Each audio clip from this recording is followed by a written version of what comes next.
The screen fades in with a heartbeat-like sound, the blackness splitting apart with flashes of white static. A man is running through a rain-soaked alley, his breath ragged, his footsteps echoing like gunshots against the walls. His face is blooded, his eyes wide with panic.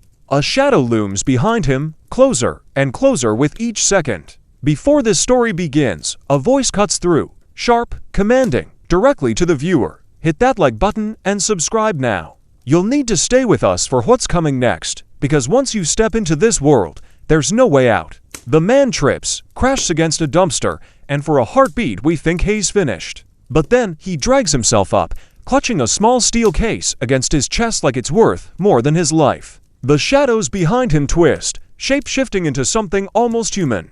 And then, silence. The storm cuts out. The screen freezes on his terrified face. The story begins. His name was Daniel Kael, once a soldier, now a fugitive. 2 days ago, he had everything: loyalty from his team, the trust of his commanding officer, and the promise of freedom after one final mission. But tonight, as blood mixed with rain on the streets of Valabridge, he realized none of it had been real. The steel case in his arms wasn't just a weapon or a piece of stolen intel. Inside was the truth, evidence of betrayal buried deep within the organization he once served. But the worst betrayal wasn't from strangers. It was from someone he had trusted more than anyone else. Daniel's story didn't start in the alley. It began 3 months earlier, in the middle of a desert operation gone wrong. The sun was burning mercilessly over the dunes. Their unit, Shadow Unit 9, had been sent to extract a defector carrying high-level intel. But something about the mission had felt off from the start. The orders had been vague, the timing suspicious, and the intel drop location placed them directly between two hostile factions. Kael, a voice had crackled in his earpiece. It was Marcus Valen, his commanding officer. Calm, steady, the kind of voice that soldiers would follow into hell. Take point. Eye sharp. We get this done fast. No complications. No complications. That phrase would echo in Daniel's mind for months. Because the moment they reached the rendezvous point, complications erupted everywhere. Gunfire lit up the horizon. The defector never showed. Instead, they were ambushed. Bullets tore through sand and smoke. Shadows danced like ghosts as enemies closed in from all directions. Daniel fought like he always did. Precise, unrelenting, merciless. He covered his squad, dragged wounded men to safety, fired until the barrel of his rifle glowed. But still, it wasn't enough. By the time the gunfire ended, half of Shadow Unit 9 was dead. And Marcus, he was nowhere to be found. Back in Valabridge, weeks later, Daniel was still haunted by the screams of his men. Official reports called it a failed extraction. The higher-ups closed the case. But Daniel knew something was wrong. Missions didn't collapse like that without someone pulling the strings. He started digging. Quietly at first. A few questions here, a few favors there. And then, piece by piece, the puzzle started coming together. The ambush hadn't been an accident. It had been a setup. And the man orchestrating it had been someone inside Shadow Unit 9. The deeper Daniel went, the more dangerous it became. Shadows followed him. Doors that used to open for him suddenly slammed shut. And then, the steel case appeared. Had stolen it during a covert raid on one of the organization's black sites. He hadn't even known what he was looking for, but when he cracked open the vault and saw the files, the pictures, the recordings, he knew had stumbled on something lethal. The case contained proof. Proof that the mission in the desert had been a trap.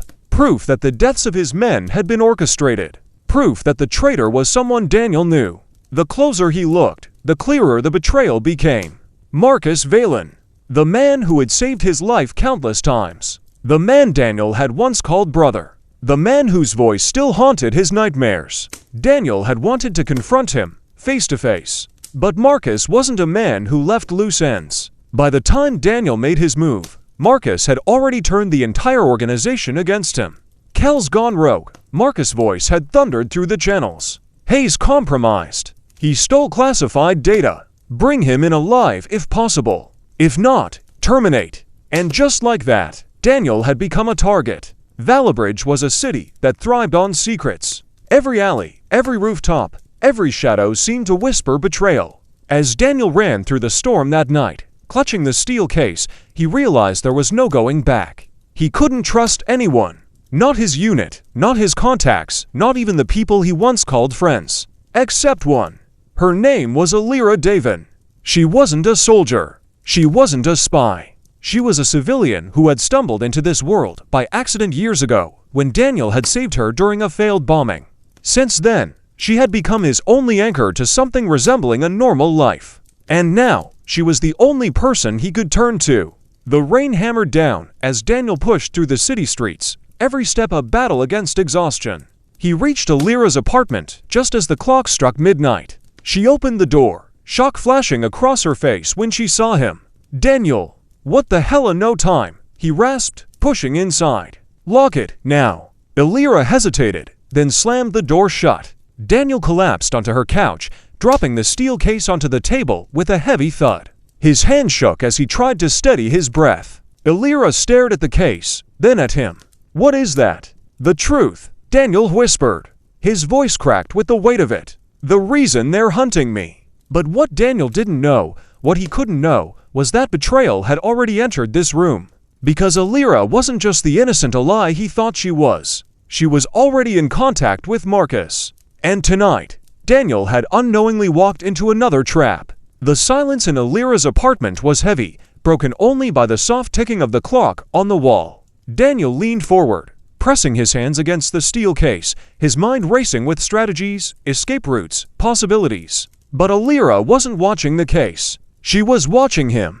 Her phone vibrated silently in her pocket. A single message flashed across the screen. "Confirm."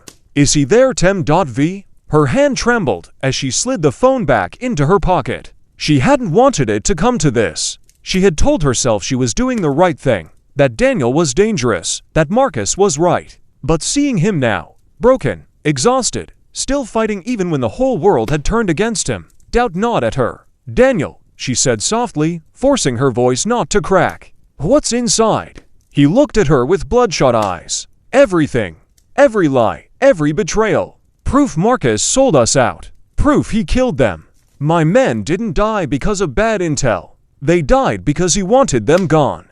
Alira's stomach twisted. She knew he believed every word. But she also knew what Marcus had promised her if she helped bring Daniel in. Protection, safety, a life where she would never have to look over her shoulder again. She wanted to believe Daniel. She wanted to trust him. But Marcus' shadow loomed too large. And then Daniel did something that made her heart lurch. He reached across the table, placing his hand over hers. His touch was warm, trembling with desperation. "Alira," he whispered, "you're the only person I can trust. If you walk away, I've got nothing left. Please, help me." Her chest tightened. The words she had planned to say, the lies she had rehearsed, dissolved in her throat. But before she could answer, the window shattered. Black-clad operatives stormed into the room, rifles raised, voices sharp, hands where we can see them. "Now." Daniel reacted instantly. He grabbed the steel case with one hand and flipped the table with the other, creating makeshift cover. Bullets tore through the apartment, shredding the walls, shattering glass. "Alira, get down!" he shouted. But Alira didn't move. She was frozen between two worlds, the one where she had already betrayed him, and the one where she could still save him. The operatives advanced, their formation precise, ruthless. Daniel fought like a cornered wolf, striking fast and brutal, every movement fueled by rage and survival. But there were too many. One of them slammed him against the wall, disarming him, wrenching the steel case from his grasp. And then the room went still. A familiar voice cut through the chaos. "Well done," Marcus Valen said as he stepped through the broken window frame, calm, immaculate, as if had orchestrated the entire scene, which, of course, he had. Daniel's eyes locked onto him, fury blazing. "You," he growled. "You killed them. My men. My brothers." Marcus smirked. "Collateral damage. You of all people should understand the cost of war. You betrayed us," Daniel spat. "No," Marcus corrected, stepping closer. "I evolved. You stayed loyal to a system that was already rotting. I built something better, stronger. And you were too blind to see it." Alira's heart pounded as she watched the two Mene brothers once, enemies now, face each other. She could still feel Daniel's hand over hers, his desperate plea for trust. Marcus turned to her, his expression cold but knowing. "You did well," he said. You've delivered him to me. Daniel's head snapped toward her, betrayal cutting deeper than any blade. Illyra, his voice cracked. She couldn't meet his eyes. Tears burned at the corners of her vision. I had no choice. Daniel's face twisted with pain. There's always a choice. The operatives dragged Daniel to his knees, binding his hands. Marcus crouched in front of him, lifting the steel case with a satisfied smile. This, Marcus said, tapping the case, was never about evidence. This was about control. You thought you had uncovered a secret? No, Daniel. You only saw what I allowed you to see. He opened the case. Daniel's eyes widened. Inside wasn't just proof of betrayal. It was something worse. A prototype. A weapon unlike anything Daniel had ever seen. Sleek, compact, humming with energy that made the air itself vibrate. Marcus lifted it, admiring the weapon like a craftsman admiring his masterpiece. With this, Marcus said, his voice dripping with ambition, we don't just win wars. We end them. Entire cities will bow before us. Nations will crumble. And you, he sneered, you'll be remembered as the traitor who tried to stop progress. Daniel's body trembled, not from fear, but from rage. He looked at Illyra one last time. If you ever cared about me, he said, his voice raw, prove it, now. The room froze. Illyra's hands shook. Her mind screamed at her to stay still, to stay safe, to follow Marcus. But her heart knew she had already crossed a line she could never uncross. Her eyes met Danielle's. And in that moment, she made her choice. She moved. In one fluid motion, she grabbed the sidearm from the fallen operative beside her and fired. The bullet tore through Marcus' shoulder, knocking him back. Chaos erupted. Operatives shouted. Gunfire split the air. Daniel surged forward, slamming his shoulder into the soldier holding him, breaking free. He lunged toward Marcus, fury fueling every step. The fight was brutal. Daniel and Marcus collided like titans, fists and blood and rage. Years of loyalty twisted into violence, every strike carrying the weight of betrayal. You were my brother. Daniel roared as his fist crashed into Marcus' jaw. You were my pawn. Marcus spat blood, slamming Daniel against the wall. The weapon clattered to the ground, sliding toward Illyra.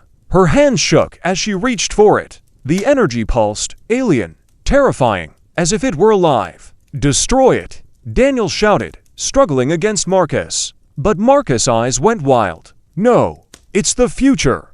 Don't you dare to. Illyra hesitated. One choice. 1 second. Then she slammed the weapon against the floor. The explosion of energy ripped through the apartment, light and sound collapsing into a single blinding flash. When the dust cleared, the room was in ruins. Walls scorched, glass melted, silence hanging heavy. Marcus lay broken, unconscious, maybe dead. The weapon was nothing but shattered fragments. Daniel staggered to his feet, blooded, barely standing. He looked at Illyra, who was still clutching the ruined pieces in trembling hands. You saved me, he whispered. Tears streamed down her face. I betrayed you. Daniel shook his head weakly. And then you chose me. That's what matters. Sirens wailed in the distance. Reinforcements would be here soon. They didn't have much time.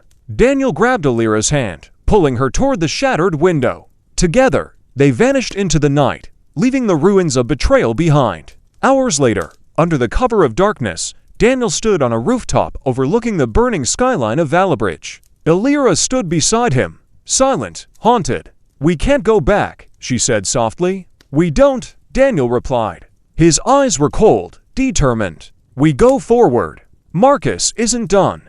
If he lives, he'll rebuild. And if he doesn't, someone else will try. He turned to her, gripping her shoulder. But this time, we fight smarter. Together. For the first time, Illyra nodded without hesitation. The war wasn't over. But for Daniel Kael, it had just begun. The screen fades to black. And then, the same voice as at the start speaks again. Calm, commanding. If you stayed until the end, you're one of us now. Hit that like button, subscribe, and join us for the next story. Because this was only the beginning.